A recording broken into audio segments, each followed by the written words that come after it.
What it dooski YouTube, it's your boy, my name Malcolm, back in this video, and back with another video. Great news though, spring is right around the corner, meaning the birds are chirping. There's that weird kind of dewy feeling in the morning, you know, when it's kind of like moist. It's a weird word, moist. Anyways, the snow is melting, and honestly, things are looking a lot better. Just overall, a lot more sun. But that being said, I was just taking a peek in my closet, and I realized, honestly guys, I'm pretty bored with my wardrobe. Spring's around the corner, there's lots of time to take risks and try new things, so I figured I might as well make a video about it. I'm gonna break down these style risks into 4 main categories. Number 1 being short sleeve printed shirts. Number 2 being pants, specifically non-jeans. Number 3 being a statement jacket or statement kind of outerwear. And number 4 being accessories. And I know that accessories isn't really something with style risk, but this year I kind of want to branch out and do things other than like a backpack or side bag. There's lots of options, whether it's like chest rigs or crossbody bags. Something I definitely want to incorporate in my wardrobe going forward. So I figured spring's the time to actually give it a chance. Starting with number 1, which would be short sleeve printed shirts. And the reason I chose this as a kind of a style risk is because all over prints and things like that usually aren't within my normal wardrobe. Usually I like to stay monochromatic and only have one dominant color. But with these printed shirts and all over prints and things of that nature, I like it because it's super spring oriented in terms of vibrancy and outfit, and there's so many options and so many ways to actually style it.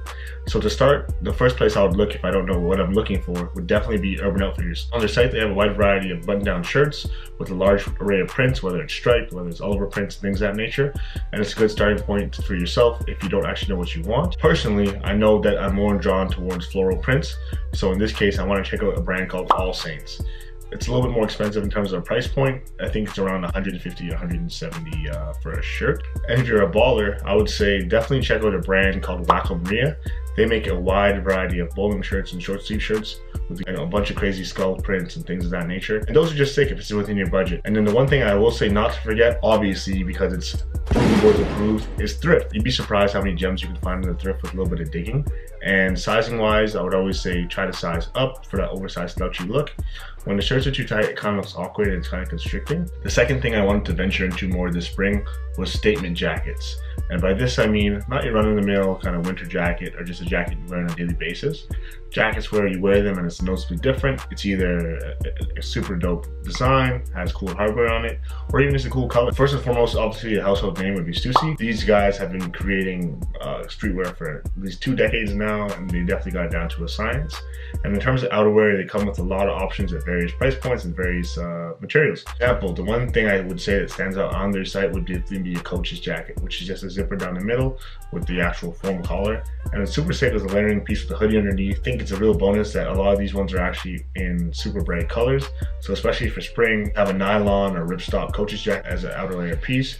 It gives you that nice texture and as well as that nice pop of color. Another brand that offers innovative technology without sacrificing on quality of garments would definitely be Stone Island. It's Italian design clothing and they've been out for a while. And honestly, when it comes to innovation and then quality, these guys are going to be somewhere near the top of the list. For example, they even have a jacket which is heat sensitive, so when you go in a different temperature, it changes colors. I definitely want to pick up a piece from them this year. I have a couple of Stone Island pieces in my wardrobe in terms of sweaters and t-shirts, but I've yet to actually pick up a jacket. But thanks to sites like Grailed and even a local store in my city called Lessons, should be able to snag a piece or 2 on sale, which would be great because a couple $100 off or whatever it is, honestly, when you're investing in a piece like that, makes all the difference. And one sleeper brand which I heard of before but I never really took too serious until I saw their latest lookbook was Golfwang, man. If you didn't know, Golfwang was created by Tyler, the Creator, the rapper. I'm right here, you guys don't have to yell. I don't know what to do, it's so awkward. It's just a clothing line based on what he likes to wear. Kind of dresses like a dad or a fisherman, and I dig that vibe. Specifically with the outerwear, they have a lot of floral printed puffer jackets and a lot of kind of throws and overcoats and things like that with super cool patterns. So I definitely want to check it out. And they have one specific piece I actually saw on their site. It was a green bulletproof vest. Even though it's not super wearable, if you were able to get that for a nice spring day on the beach or wherever it was in that nice green colorway, that piece would just be hitting, man. It'd be crazy. I wonder if it's actually bulletproof though. There's only one way to put it to the test.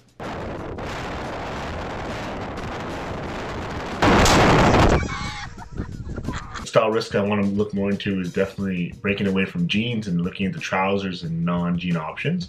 And by that, I think I can break it down a couple options. So there's cargo pants, bondage pants, track pants, And for those categories, I have a good example of a brand for each.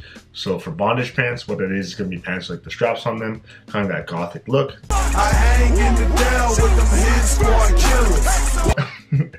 And for that, there's a sick brand actually called Trip NYC. On that site, they have a lot of non-jean options with a lot of hardware and accessories on them. I'm definitely going to pick up a pair of black pants from them because I think it'd be sick in any silhouette, and it'll give me kind of that rock star kind of gothic vibe. Oh, it's only right when I'm bumping that new Juice WRLD album. I have my Trip NYC denim, the lights turned off, and my fingernails painted black. Gotta match the aesthetic, you know? In terms of cargo pants, the one standout brand I've seen a lot more recently on Instagram and kind of popping up here and there is Minimal LA. They have a lot of options, whether it's the snap cargo, the drawstring cargo, anything like that nature. Personally, I got my cargo pants from UNIQLO, and I always opted for a baggier fit. I got mine in a dark khaki colorway just to kind of complete the set. I also have a green pair and a black pair. And it's always going to be a good option instead of jeans because you have a lot more pockets for snacks and other things.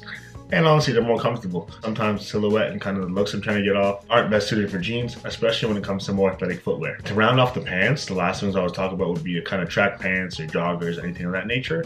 I would say two brands really come to mind for this: Palm Angels and Needles. They create crazy silhouettes in terms of tracksuits and track pants. The patterns and fabrics are great. It is a little bit more on the pricier side, but I feel like if you invest in that, you'll definitely get what you're paying for. I actually picked up a pair of purple track pants from Urban Outfitters not too long ago.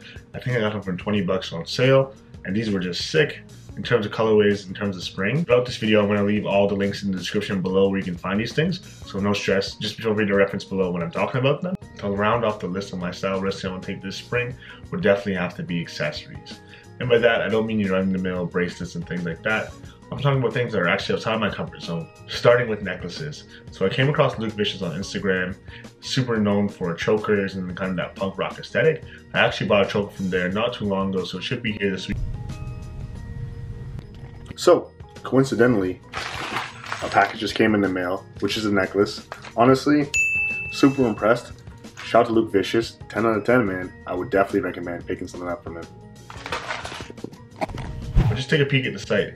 There's a bunch of different size chokers and chains, a lot of silver kind of jewelry and hardware. And honestly, I think it's a good kind of icing on the cake with any outfit. Sure, it's going to be plain in terms of what you're actually wearing, but then when people take a closer look, they know you're actually styled and know what's going on. Second thing would be bags, specifically like chest rigs and side bags and holsters. I think they're cool in terms of fashion and functionality. The first brand that comes to my mind is a Cold Wall. They have a variety of shoulder bags, side bags, and chest rigs that I think would really elevate my wardrobe.